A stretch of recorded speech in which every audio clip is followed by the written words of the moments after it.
Hey you guys, what's up? Oh. My brain is melting. Hey you guys, what's up? What's poppin'? Welcome to Lala's TV. Welcome back, or if you're new, please like, comment, and subscribe. But anyway, let's get into this video. So me and Jordan are both first-time parents. First-time parents? Hey! Like, I've never had a scare or anything. So, you know what? I think I'm gonna start from the beginning, how we found out and everything. I'm gonna try to make it short and sweet. I went to Houston. I was on the plane, the flight back, and I was just like, I don't feel good. Like, I was eating so much junk food and candy. I was just like, I don't feel good. I don't feel good. And then I started thinking about it. I'm like, it's been a while since I got my period. Yeah, I wasn't thinking anything of it. So I'm just like, yeah, my period's probably on the way. That's why I'm not feeling good. So I'm talking to Jordan on the phone after I land because he usually comes to pick me up from the airport. And I'm like, Jordan, I don't feel good. And I was like, let's take a pregnancy test. Ha ha, funny. You didn't even say that. Like, so let me tell you what really happened. Okay. So we're in the car, and then we're on our way home, and she's like, you know, I still haven't gotten my period yet. And I'm like, huh. And we're kind of like joking around, throwing the idea of like, oh, we could be pregnant, but just joking around, right? Yeah, we're playing and then around. we like kind of sinks in, and we're like, oh, hold on, you actually could be. So when we get home, I don't think we got that serious with it though. Like, I don't think we were like thinking that it was. Know, but we were just playing around. Like, we were like, we have some tests at the crib. Let's. Yeah, like joking around. Yeah. And I've had these tests for a while, from since I first moved down to Atlanta, to be honest. So I was just like, you know, like I just never had like a scare like this before, I guess. So I literally that same night I took the test and we're like laughing around, and it comes back positive, and then laugh stopped. Like, we were just like, no way. And I was just like, no, these tests are old, maybe it's expired. You know, let me take another test the next day. But that same night, we were just like seriously just talking and just like, what are we gonna do? What's our next steps? Da, da, da, da. I was considering all options because I feel like it's a woman's body, it's her choice. She should be able to do whatever is best for her. So I was just thinking about what was best for me. And what day was this? This was like a weekday too, and we're kind of up. Like, yeah, it was a Monday. It was, I think it was, because there was a lot of 8s on that day. So I think it was April 4th. I can't remember the actual date, but it may have not been April 4th. I don't know if it was April 4th, but it was definitely a weekday, and we were up, you know, for a little while talking about it. And, yeah. You know, we're scared. Like, no, we were scared because we were like, what the heck? It was a lot. So the next day, you know, Jordan had to go to work because it was a Monday. And it was a Tuesday that day, I'm sorry. Jordan had to go into work, and I was like, let me take the test. And I was like trying to be as careful as possible, making sure like everything was good. And then it came back positive again, and I was just like, oh my God. Double positive. Yeah, I was just like, it's official. Like, you know, like in your mind you don't realize, but like truly I feel like maybe subconsciously I kind of knew. That's why I was joking around like, let's take the test, because I've never done that before, like even joking around. Right. So right away Jordan was like calling mad hospitals and stuff, and he made mad appointments for me. And I think we set up an appointment with Planned Parenthood. Before we even went to Planned Parenthood, they were like, oh, well, we only could get you in at this time or this day. So yeah. It wasn't even like we could come in like as soon as we found out. So we had to wait. And I don't know if you guys know the laws in Georgia, but basically if you were to get an abortion, it has to be within a certain time period. It has to be like before 6 weeks. Yeah. Up to 6 weeks. But after 6 weeks, you can't do it anymore. And I think they do the pill, but you can't do it anymore after that. So it's almost like you have to go out of the state, which is kind of like wild. So it's kind of like they set it up for us to come in like a week later or 2 weeks later, and then by the time we came in, it was like, oh, well, it's been 7 weeks. Like, and that was it. Yeah, no, they was like, yeah, you're at 7 weeks, and I was just like, okay, well, but I think even before then, we kind of decided that we were gonna keep it. Yeah, because we were talking about it for a while. Yeah, and and my mom was like a big like advocate for keeping it, and I think she reassured both of us that we could probably more than likely do it. Jordan was more okay with it than I was. I was more on the fence with it because I was just like, that is such a big step, and like as a mother I feel like you gotta put your baby first, like you come second, and I can't even lie, I'm a little selfish. So yeah, and then also in this economy, that was our first ultrasound. I'll put it like right there in the middle. And I think once me and Jordan both saw that, we both like, you know, like it was like a little bonding moment. Yeah. It wasn't just like an idea or it was, you know. Yeah, it was really there. Like, it was like a little blueberry. It was. I don't know. It was just a nice bonding moment. We're about to start talking about like the things that honestly surprised us since we're first time parents and like we had no clue going into this what to expect. First thing that kind of really shocked me out the gate was finding an OBGYN. Yes, I'm supposed to have one, but once I moved down to Georgia, like I just didn't. I know, that sounds so bad. Planned Parenthood gave me a list of OBGYNs, and honestly, like, getting into contact with anybody on that list was, like, super hard. The first person that answered and was like how they could set me up the next week, which was great, because everybody was trying to push me out, like, months in advance, and I was just like, no, like, I need to go. So the first person that was able to get me in the next week, I just went to, and honestly, they're not the best. Even with insurance and stuff, like, y'all need to be prepared for that. Like, go to your primary care doctors. Don't wait until something goes wrong or until you need them, because you don't want to be asked out. What's something else you want to talk about being a first-time parent? Like, as a first-time parent, I feel like you should definitely try to level yourself up in whatever capacity you can. Like, obviously, most people are going to have a job or be somewhere where they're kind of steady, but, you know, it's not going to be just you anymore. It's going to be you. It's going to be your girlfriend, your wife, your fiance.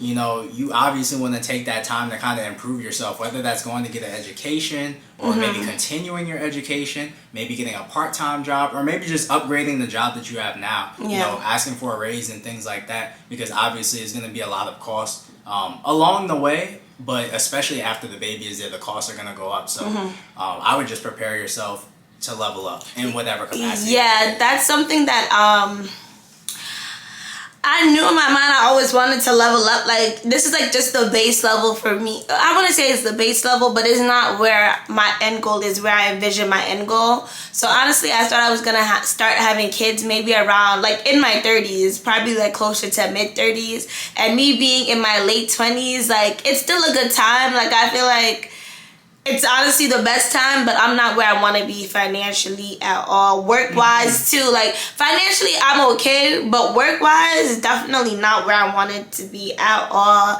And I feel like there is a little bit of a mourning period. That sounds crazy to say, but I feel like I'm going to be real with you guys. There is a little bit of a mourning period, because you may be mourning, hey, I was expecting to be able to do this, and the third for my baby. Right. Like, I wanted a nanny. I wanted somebody to come in and clean the home and all these things. And it's like, I'm not there yet, you know? And also, like, I wanted to afford the best of the best for my baby, like the most high-end stuff. And to not be there yet is kind of like, dang, like, it's a little bit of a mourn, especially for the life that I want to lead. And when it comes to recording content, oh my God. Do you want to talk about that? Yeah, okay.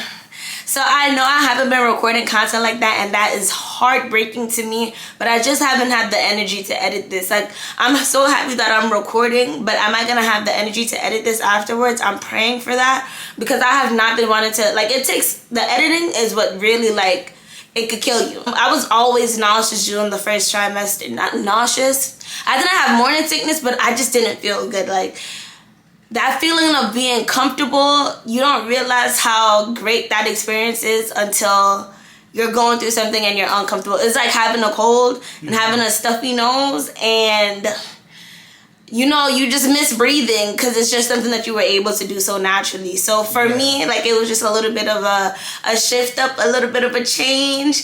And I didn't realize it was going to be as aggressive as it was. I know a lot of women complain, but I always see women working. And I always see women, even the women that work out and stuff, I was just like, oh yeah, no, it's going to be easy. Like, that's how my mind thought until I was experiencing it. I'm like, nah, this is like whooping my butt right now. And kudos to those women that could do it. The single moms, shout out to y'all. Yeah. Because Jordan has been such a help. I'm so grateful for him. My mom has been such a help. Even though she's states away, she, like, helps me validate what I'm feeling, or, like, okays it. And she fills in for the gaps where the OBG that I have right now can't fill in for, just because they're not the best. So shout outs to both of them. I'm so grateful for both of them. And that's something that I feel like as a first time mom, as a mom in general, you just need to, that's something that you don't understand until you're going through. Yeah. And for the first time dads, I'll have to say, like, one thing you want to keep in mind is that this is a tough time, definitely for your lady. It's like, they're trying to figure it out, and you're trying to figure it out at the same time. So, there's a lot of times where she might not be feeling well, and she might not be able to do certain things, and as the guy, we kind of have to step up and put our man pants on, and do things that maybe you're accustomed to doing certain things, but you might have to do a little bit extra or do a little bit more just to help out and things like that. And so just to be patient and always definitely try to help out as much as you can. And the little things do matter. Like I cook, I do cleaning. I do a lot of that stuff that's like Shout out to not Jordan. the gender norm. So it's like you just want to keep that in mind. Like any little bit helps, and just try to be there as much as possible. Pick the right partner, ladies, because Jordan has been so helpful. Like, most of the time, I'm just on the couch, like, I feel like I'm dying. But, like, you're creating another life. Creating another life, though, be whooping ass. And I'm just grateful to have Jordan, because he's just been such a help. He's been such a help. Gotcha. Yeah. Another thing I would say is get ready to go to doctor's appointments and follow-ups and things like that. So if you have a full-time job, which requires you to go into the office and you can't really sneak away, like you may just want to let somebody know, like, hey, I have a doctor's appointment or I have something to do, especially if you're not trying to put your business all out there, because I know for me, I don't really want everybody in the office knowing what I have going on. Same. Office life, I don't want anybody, you're gonna know last minute. I'm sorry. Right. So for me, it's like being able to get to those appointments or get her to those appointments. I have to like let somebody know, like, hey, I'm not gonna be here for this day, or try to schedule, like, she schedules her appointments on days where I work from home, so it works out better. But in the beginning, when it was kind of hard to get an appointment, I had to like leave the office a little bit early, and we had to get the appointment late, and just to get everything to work itself out. So definitely be prepared to either take some time off or let somebody know, maybe have somebody that you really trust in the office, like, hey, I'm going to be out for X amount of time, or I might leave a little bit early today, and just give them some excuse. Or if you feel comfortable, you can tell them, but I'd rather just give some type of excuse, like I have to go to the doctor, I have to go to the dentist, so I'm going to leave a little bit early. And just be ready for that, because these appointments, like I said, if you don't already have somebody set up or like your own OBG to go to, then appointments are going to be a little scarce. And as the father, you're going to have to be able to get them to and from where they have to go to. So you guys see, I'm stepping up. I know I have my driver's license and I should be able to drive myself to these appointments, but Jordan has driven me to every appointment that I've had, and I'm just grateful. I think one thing that also ties into like well, not the economy, but just healthcare in general, I did not realize how expensive it is, or like was to have a baby. Like, like we all know, like it costs money and things like I didn't know that it like, as far as like the healthcare goes, like I didn't know how much money it was gonna cost. And I feel like I'm really scared of American healthcare, because I just feel like the doctors kind of do it for money. Like they're not doing it out of like genuineness, which is fine, because I don't do my job out of genuineness either. But I feel like when I see TikToks about people talking about healthcare in other countries, like the doctors seem to like genuinely care, and the doctors here, I feel like, care more about like money, how much patients they can take, and all of that, especially the ones in like lower end communities. And definitely do your due diligence as well, because some of the things that they might not do, if you do a little bit of research on just the process and at a certain week what type of test they're supposed to be running, and they don't do it, if you did your due diligence, you did your research, then you can remind them if they don't do it. So, you definitely want to take accountability and look out for yourself as well, because you can't always rely on somebody else, even if it is a doctor or a doctor's office. You definitely want to be able to handle certain things. Or that's true. That is so true. Well, another thing with the American healthcare is the cost of having a baby after. So I had no clue, but apparently after you have a baby, you can spend minimum like $5,000, and it goes all the way up to like $15,000 to $20,000, depending on if the baby comes early and they have to go to what is it called? NICU. NICU. So that's something that I had no no clue about. Even if you have insurance, you guys, imagine if you don't have insurance, you have to pay like upwards of like 80 to 100K to have a baby. Like, it's wild out here. So I'm very shocked. I had no clue that having a child starts off at 5K. You would think that having a child is like, I don't know, covered by insurance? Like there's so much stuff that's not covered under insurance that you have to actually pay for out of pocket, and you need to start preparing for that like ASAP. And like, that's something that you don't think about until you're going through the process and you're just like, what the heck?